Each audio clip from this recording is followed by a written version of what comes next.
할렐루야. 이 자리에 오신 여러분 주님의 이름으로 환영합니다.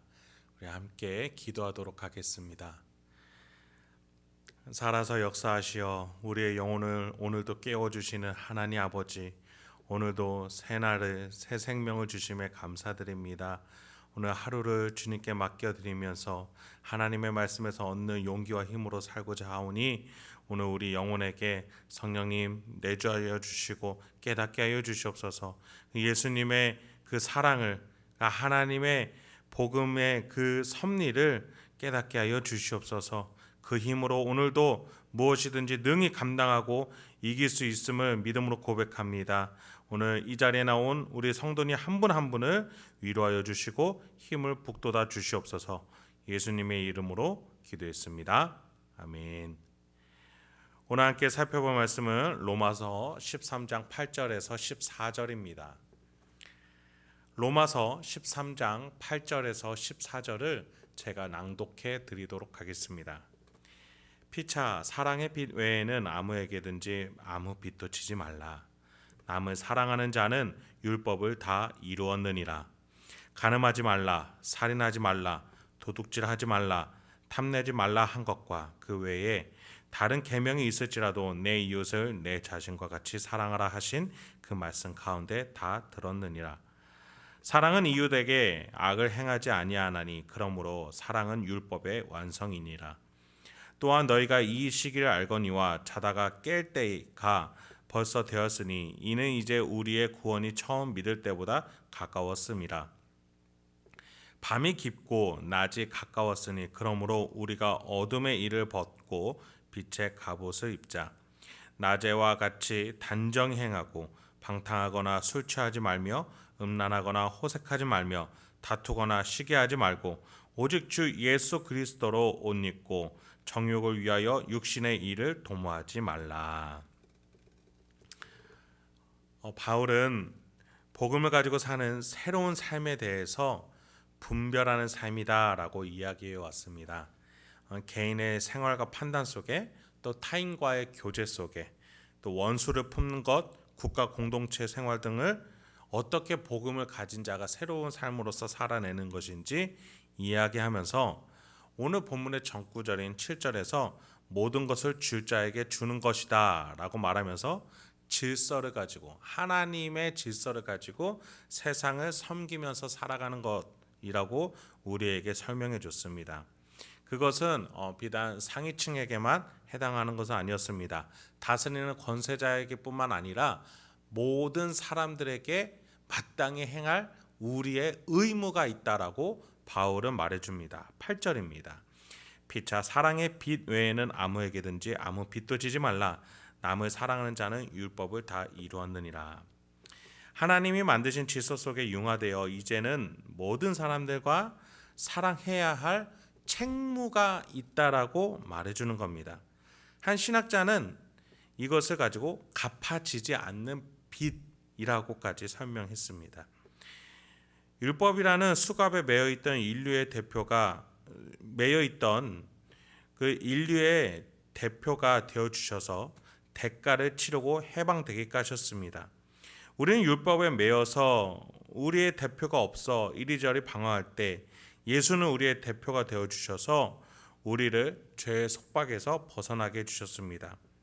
그래서 우리는 예수와 하나가 되어 율법이라는 것에 영향을 받지 않게 된 것이지요.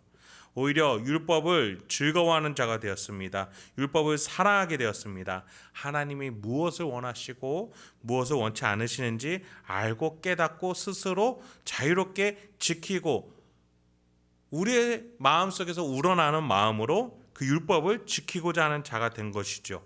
그것이 바로 율법의 완성이 아니겠습니까? 그래서 복음은 우리 안에서 사랑을 불러일으킵니다. 왜냐하면 우리는 하나님께 복음을 전해야 한다는 빚을 지고 있습니다. 또 예수님께 속량에 대해서 빚을 지고 있습니다. 성령님과 교제해야 한다는 또한 빚을 지고 있습니다. 하나님께서 우리에게 복음을 주셨으니 그 복음을 전하고 예수님의 속량을 전하고 성령님과 교제해야 한다라는 그 또 복음을 전해야 되는 우리의 부채가 의무가 책무가 남아 있다라는 것이죠. 그러한 채무는 우리의 행동을 달리하게끔 합니다. 어떻게 해요? 타인을 영혼까지 바라보며 사랑하게끔 말이죠. 9절과 10절입니다. 간음하지 말라, 살인하지 말라, 도둑질하지 말라, 탐내지 말라 한 것과 그 외에 다른 계명이 있을지라도 내 이웃을 내 자신과 같이 사랑하라 하신 그 말씀 가운데 다 들었느니라. 사랑은 이웃에게 악을 행하지 아니하나니 그러므로 사랑은 율법의 완성이니라. 여러분 아시는 바와 같이 10계명의 1부터 4계명은 하나님을 경외하는 것, 그리고 5계명부터 10계명은 타인을 사랑하는 것을 주제로 말할 수 있습니다. 예수님이 가장 큰 계명이라고 말씀하신 것과 같이 바울은 이웃 사랑 계명을 언급하면서 모든 계명이 결국에는 내 이웃을 내 자신과 같이 사랑하라는 말씀에 다 포함된다라고 말해주고 있습니다. 사랑이라는 빛은 악이라는 어둠과 함께할 수 없습니다. 사랑이라는 밝음은 악이라는 어두컴컴한 것과 결코 같이 공존할 수가 없습니다. 사랑하면 악할 수 없고 악한 자는 사랑할 수가 없습니다. 그래서 사랑하는 자는 모든 율법을 지킨 자가 됩니다. 예수와 함께 율법을 완성하는 삶을 우리는 살아가게 됩니다. 우리는 의로운 자가 됩니다. 여러분 여기서 오해하시면 안 됩니다. 내가 억지로 사랑하는 것 모두를 포함하는 것이 아니라 내 안에 복음이 감사해서 나타나는 사랑, 예수님의 속량이 감격스러워 나타나는 그 사랑, 성령 하나님이 깨닫게 해주시는 새로운 삶으로의 동기부여 때문에 사라지는 사랑의 삶을 말하는 겁니다. 이제 바울은 이런 삶의 최종적인 목적지, 우리가 복음을 가지고 새로운 삶을 사는 이유에 대해서 11절과 같이 말합니다. 또한 너희가 이 시기를 알거니와 자다가 깰 때가 벌써 되었으니 이는 이제 우리의 구원이 처음 믿을 때보다 가까웠음이라. 우리가 복음을 가지고 새로운 삶을 살아가야 되는 이유는 바로 중요한 날이 오고 있기 때문입니다. 이 날이 되면 온 세상과 역사적 모두 인류가 모이게 될 겁니다. 가장 중요한 날입니다. 이 날에 우리가 중요한 판단을 받을 것인데 우리는 준비해야겠죠. 그 준비를 못하는 불상사가 생기지 않도록 예수 그리스도를 교회의 머리로, 인류의 대표로, 우리의 구속자로 오신 것을 믿고 의지하며 우리는 복음에 합당한 새로운 삶을 살아야 하겠습니다. 율법에 매이지 않고 오히려 율법을 즐거워하며 복음과 진리로 자유롭게 사랑하며 사는 삶, 하나님이 본래 우리를 만드신 그 창조 목적대로 회복하는 그 삶, 그것을 살아냈을 때에 마지막 그 날에는 우리는 하나님이 우리의 이름을 부끄러워하지 아니하시고 그 이름으로 영광 받으시고 우리를 하나님의 그 나라의 기둥의 이름에 새겨주신다고 약속하셨습니다. 그래서 우리는 자고 있었던 자처럼 아무것도 모르는 것이 아니라 알게 되었습니다. 그 날에 대해서요. 그 날에 이루어질 것에 대해서요. 그 날이 얼마나 중요한지에 대해서요. 그래서 바울은 12, 13절과 같이 이렇게 권면합니다. 밤이 깊고 낮이 가까웠으니 그러므로 우리가 어둠의 일을 벗고 빛의 갑옷을 입자. 낮에와 같이 단정히 행하고 방탕하거나 술 취하지 말며 음란하거나 호색하지 말며 다투거나 시기하지 말고. 여기서 바울은 환복의 이미지를 가지고 말합니다.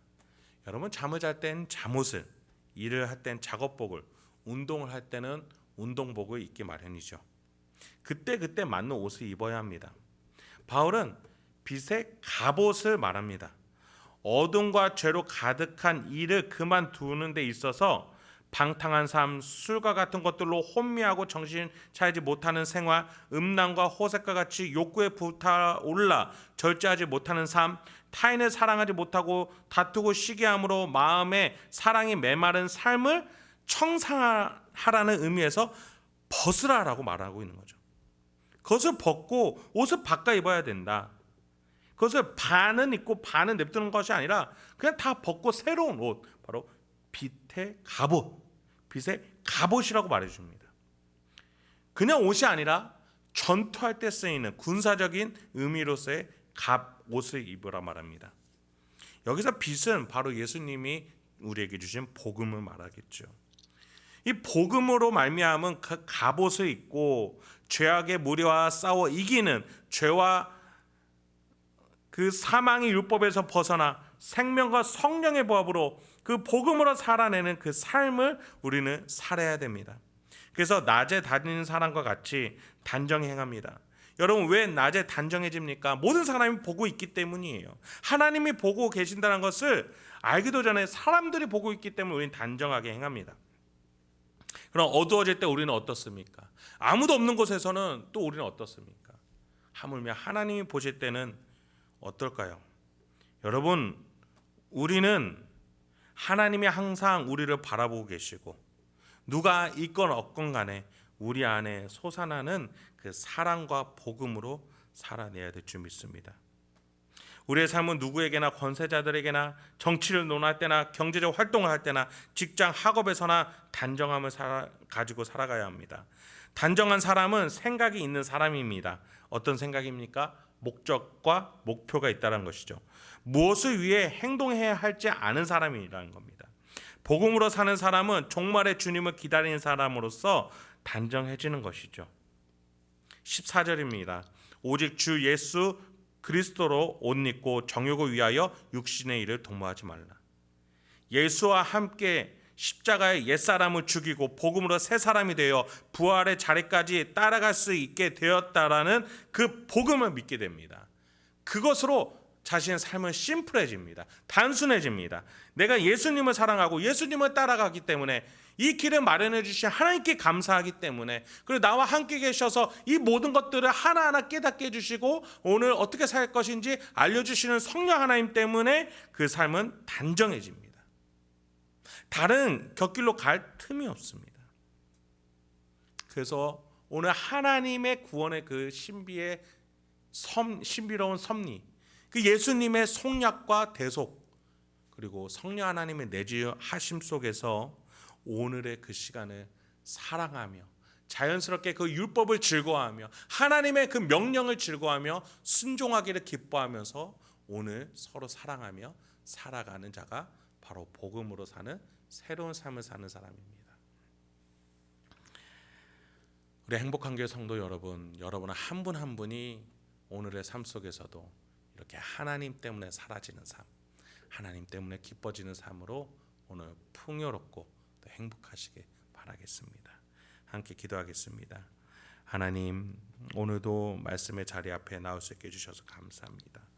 오늘 우리가 들은 말씀 하나하나 기억하면서 하나님 때문에 사라지는 삶, 그래서 사랑할 수 없었던 내가 이제 사랑할 수 있는 자가 됨을 감사하게 또 기쁘게 받아들이며 그것을 믿으며 정말 내 안에 계신 삼위일체 하나님의 그 사랑을 본받아 내가 사랑하며 살아갈 수 있게 하여 주시옵소서. 내 안에 아직도 정말 벗어지지 않은 죄악도 있습니까? 더욱더 하나님의 그 복음과 구원을 더욱더 깨닫게 해주셔서 내 영혼이 정신 차리게 하여 주시옵소서. 내 정신이 오히려 더욱더 혼미하지 아니하고 하나님의 말씀 앞에 단정하게 해주시고, 그래서 그 부활의 소망을 바라보면서 나의 삶이 점점 더 깨끗해지고 성화되어지는 오늘 하루가 될 수 있도록 하나님 인도하여 주시옵소서. 예수님의 이름으로 기도했습니다. 아멘.